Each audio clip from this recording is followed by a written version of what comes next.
2 doctor's appointments in a snow day, 3 hours of driving. Here we go.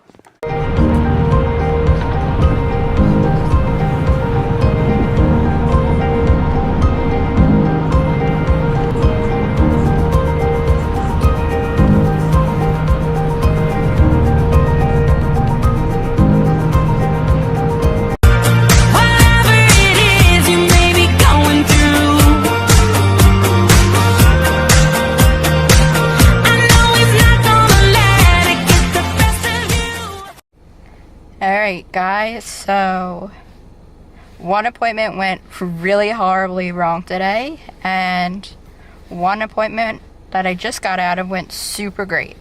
So props to Deborah, because they have their stuff together and are not a hot mess. I don't know if I'm going to add the video that I made before, but what happened earlier was that I had an appointment with what I thought was rheumatology to get pre-approved with my Ehlers-Danlos issues for my neck fusion / brain surgery.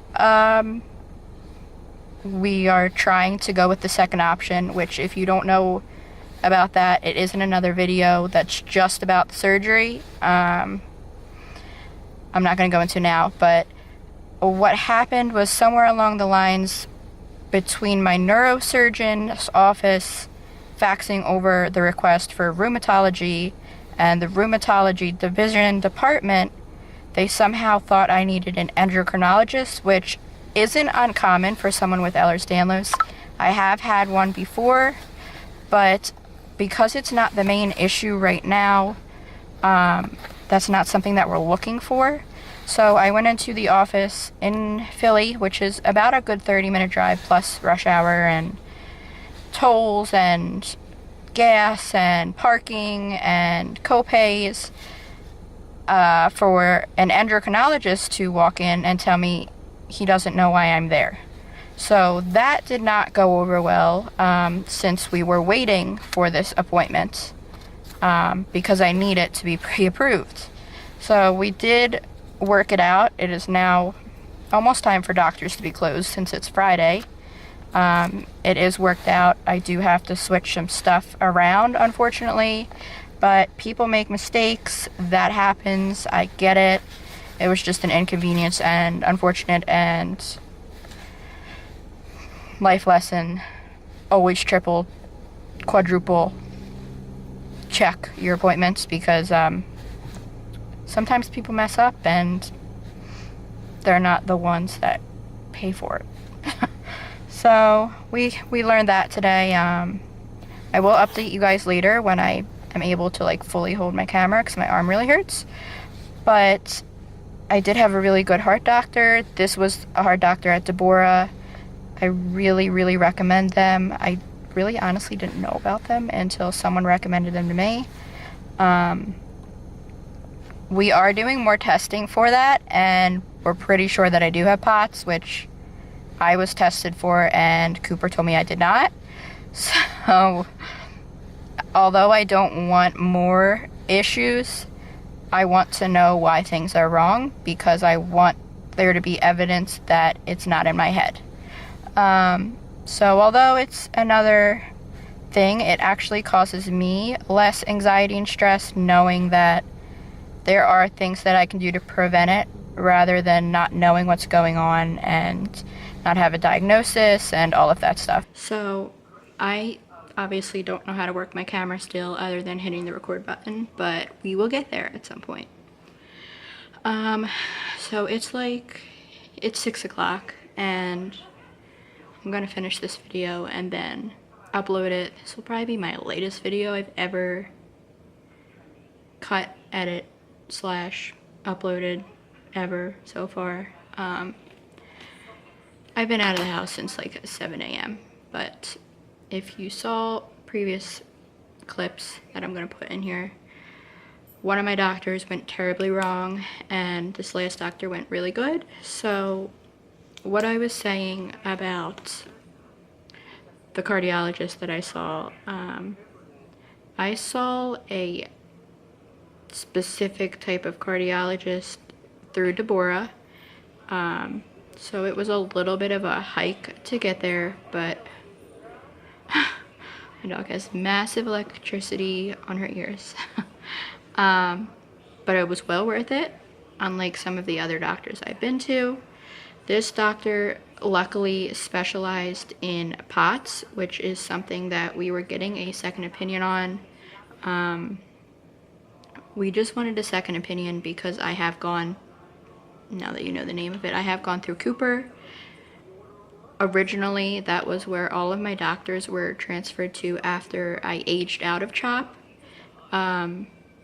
Unfortunately, because of their lack of a higher knowledge in specific illnesses, medical issues, in my case, we just felt like it would be better to go see a second opinion in a lot of specialists that I had through them because of how off they were with my neck diagnosis and my brain surgery and just kind of brushing it under the rug. So whatever, it's fine. So I did see a doctor today, and he actually knew about Ehlers-Danlos in addition to POTS and tachycardia type of syndromes, and he also knew about mitral valve prolapse, which is another heart issue I have. It was really, really nice, and I would recommend that place to anyone that can't seem to find a good doctor but is in either the PA, Delaware, New Jersey area. It's well worth the drive. They're very educated. They got me right back there. They did a full workup on me, which I have not ever had done, but I don't even think CHOP did it. They did, I don't know if it was because I was a new patient, but they did an EKG, blood pressures, standing up and laying down, pulse ox, heart rates. They just did a lot of testing that not a lot of doctors do. So I don't know if it was because they're more aware of POTS and symptoms and all of that stuff or what, but it was great. I did bring my previous tests. I did have a tilt table test done, so for anyone that knows about testing for POTS, that is a really big test you need to get done in order to have a diagnosis, basically. It's kind of hard for insurance to approve, so I did need those results because typically insurance will not pay for you to get it done twice unless there's something that needs to be double checked. So I did bring all of my EKGs and my echocardiograms and all of my stuff with my heart, the tilt table test stuff. They looked over that. They looked over the stuff from today. We found that my blood pressure is very, very random, which it kind of has been since I've had my eating disorder, but I typically tend to run super low.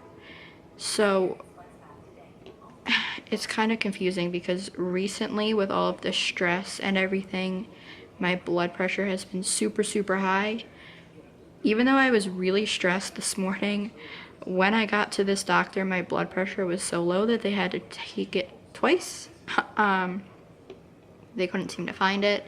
So that was a little bit of a sign, and then especially when it spiked later. So they did look at all the stuff. They decided that it would be in my best interest to go with a few more tests. One specifically is the treadmill test. I don't know the exact name of it. It's basically where they monitor your heart rate and blood pressure when it's exercise induced, to see what your heart does and how high it will go. And they're kind of trying to see how high my blood pressure will go because it is kind of really low right now. So even though I'm taking all of this stuff like salt tablets and drinking a ton of water and Gatorade is like my best friend and all of this stuff, it doesn't seem to be doing much. So I have to wait for that to be approved through insurance. Insurance will probably hate me by 2019 because I have 80 tests to get done and it just turned to January. So I have to get that done.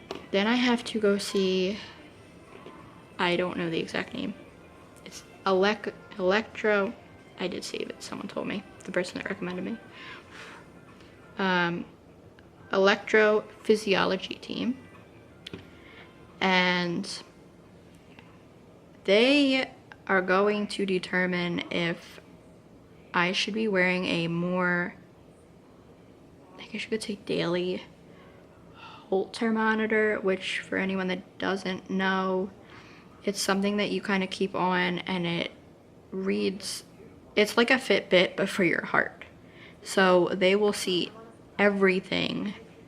So where a Fitbit would track your heart rate, this tracks everything, all of the inconsistencies, all of the issues, the abnormalities, everything. So I did not know that there was anything over like a 3-week to a month monitor, because I have super bad reactions to the stickies that stick on your skin, which is something I'm also being tested for, which is mast cell activation, but that's not what this is about. So they are looking into something which I didn't even know about, which you can stick, it goes underneath your skin, so I don't have to worry about it getting wet. I can take a shower as I please. I don't have to change the stickies all the time. I don't have to be worried that the monitor is going on and off. So we're looking into that. I have to set up an appointment with them, but I have to get the testing done first, then set up an appointment with them, then set up an appointment with the cardiologist again. So after all of these tests, we're pretty sure that it's going to come out that I, one, either have POTS, or two, that I have an these names are too fancy for me.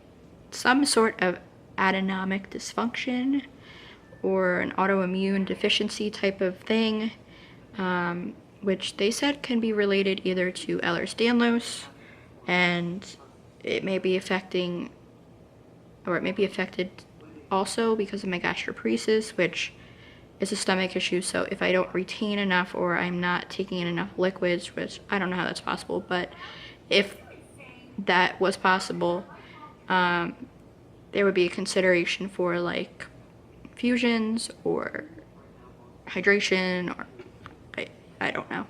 But that was that, and I think that's everything. It is Friday, so happy weekend. I don't really remember what kind of tests I have next week or doctors. I know I have this doctor that I was supposed to see today, next week. So I will update you guys on that. Hopefully, fingers crossed, it goes better the second time and we don't have to do third time's the charm for this one, but I will let you guys know. So with that, have a good weekend, and thank you for following me on my fight to freedom.